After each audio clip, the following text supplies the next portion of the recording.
Guys, dito tayo ngayon sa Ohawi. Welcome pala sa aking channel BG Adventure.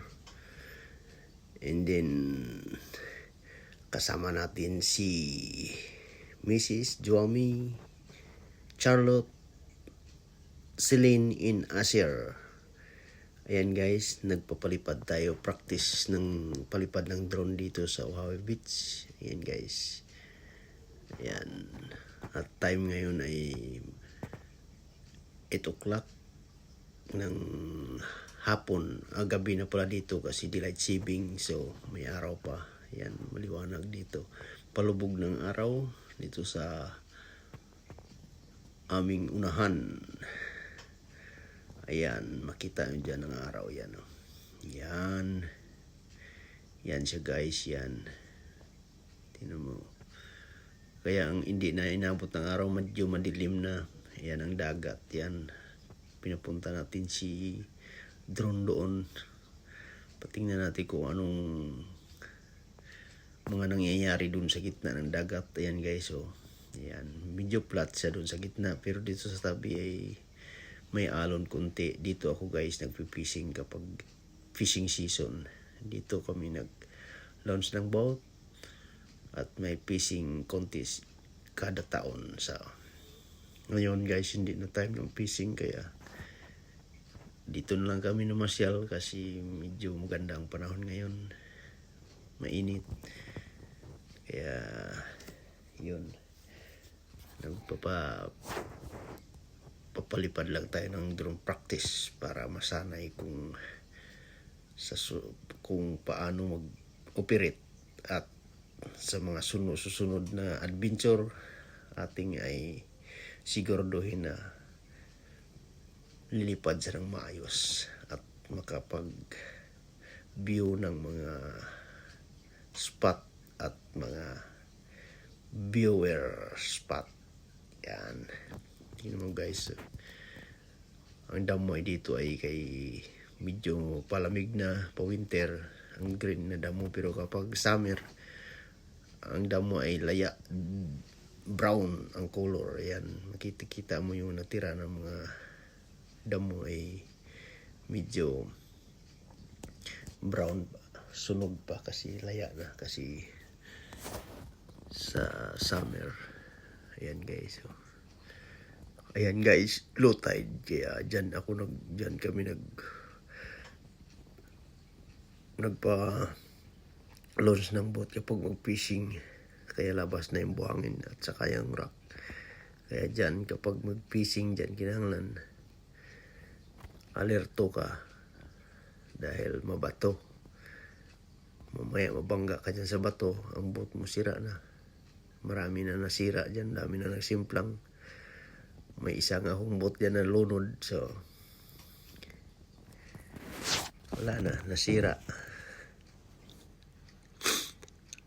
Ayan. Ayan pa.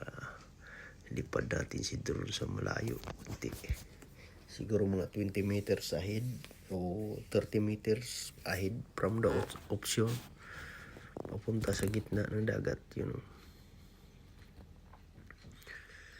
Ayan siya. Ayan.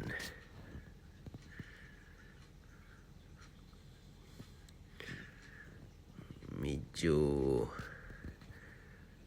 maalon. Pag ganyan ang alon guys, hindi kami mababa. Pero mababa ako kapag low high tide o half tide para ang boat ay hindi sasayad sa buhangin. Yan. Yan na. Pabalik ko na yata si drone para ipa-landing na. Para makauwi na at matapos na ang ating gala dito sa Ohawi Beach. Ayan guys, ayan na. Pinapabalik ko na siya kay napapalayo yata yung lipad niya eh. Ayan, ayan. Ayun na. Ayan, ayan. Ayan, nagagalit na yung si Asero. Sabi niya siguro, ano yung lumilipad. Ayun o.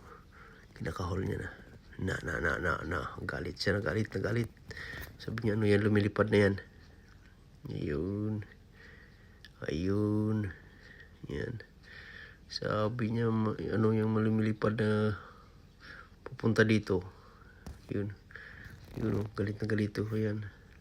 Gusto niya kukunin eh.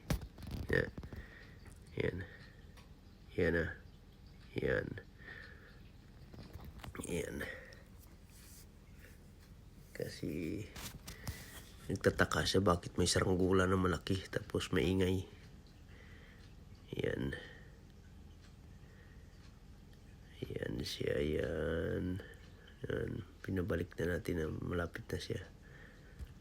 Yan, tingnan mo.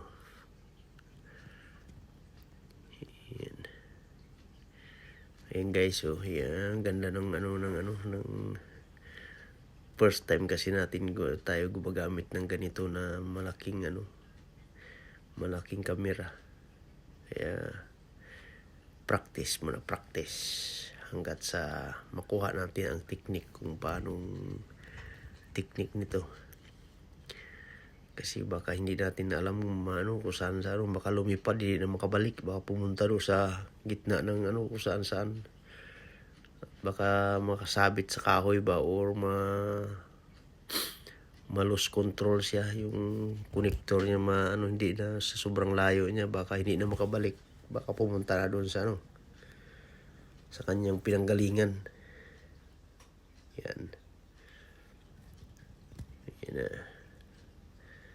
Ayan guys, ayan. Yun, yan ang yun, may araw. Yan ang araw. Ayan. Yun ang araw ng araw na palubog na. Ayun tingnan mo, sunset.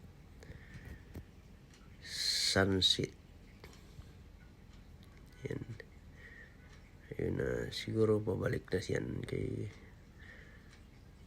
medyo tumagal na rin siya. Hindi ko alam kung ilang minutes tong lipad niya doon. Kaya siguro yan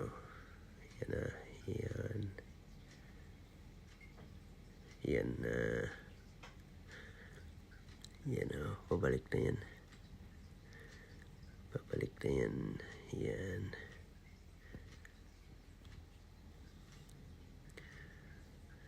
Ayan. Thank you sa mga followers ko dyan sa aking YouTube BG Adventure, at sa mga subscribers, sa mga like, care, at sa mga Facebook friend. Ayan. Thank you guys for the support.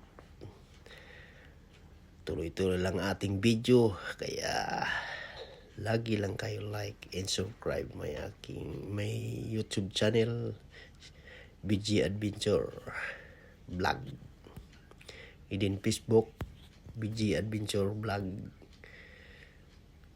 Yan guys, balik na ito at saka uwi na tayo, kaya patapos na siya at saka malapit na uwi. Pagka ilalanding natin, uwi na tayo. As guys, thank you for watching, at sa mga susunod na video, thank you guys for watching. Bye.